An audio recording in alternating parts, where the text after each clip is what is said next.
அவர் ஒரு சிறந்த மேடை பேச்சாளர். ஒரு பள்ளியில பேசுறதுக்கு அவரை அழைச்சிருந்தாங்க.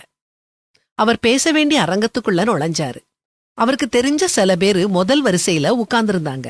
இவர் அவங்க கிட்ட போய் ஒவ்வொருத்தர் கையையும் பற்றி குலுக்கி ஸ்நேகபாவத்தோட சிரிச்சுக்கிட்டே வந்தாரு. சில பேரு தெரியாதவங்க அங்க இருந்தாங்க.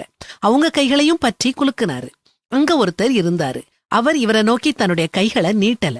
இவர் ஒன்னும் நினைக்காம தன்னுடைய கைகளை அவரை நோக்கி நீட்டினாரு. அவர் இவரை அலட்சியப்படுத்தினாரு. பேச்சாளர் மெதுவா அந்த இடத்தை விட்டு நகர்ந்தாரு. ஆனா அவருடைய எண்ணமெல்லாம் அந்த நபரை பற்றியே இருந்துச்சு. அவர் ஏன் என் கைய குலுக்கல? எவ்வளவு ஆணவம், கர்வம், அகந்தை! அவர் மேல கோபமா வந்துச்சு. மத்தவங்கலாம் என்னைய பார்த்து எவ்வளவு சந்தோஷப்பட்டாங்க, இவர் மட்டும் ஏன் என்னைய அலட்சியப்படுத்தினாரு? நான் அப்படி என்ன தப்பு பண்ணிட்டேன்? கவலையோட அங்க உட்கார்ந்துட்டு இருந்தாரு. ஆனாலும் அவர் பார்வை அந்த நபர் மேலேயே இருந்துச்சு. அவர் மத்தவங்க கிட்ட எப்படி பிஹேவ் பண்றாருன்னு பார்த்தாரு. அப்போதான் அவருக்கு கண் தெரியாதுங்கிற உண்மை புரிஞ்சது. அவரோட பேச வந்த எல்லாரும் முதல்ல அவருடைய தோளை ஆதரவா தட்டி அவர் கைகளை எடுத்து தங்களுடைய கைகளுக்குள்ள வச்சு அவர்கிட்ட நலன் விசாரிச்சாங்க.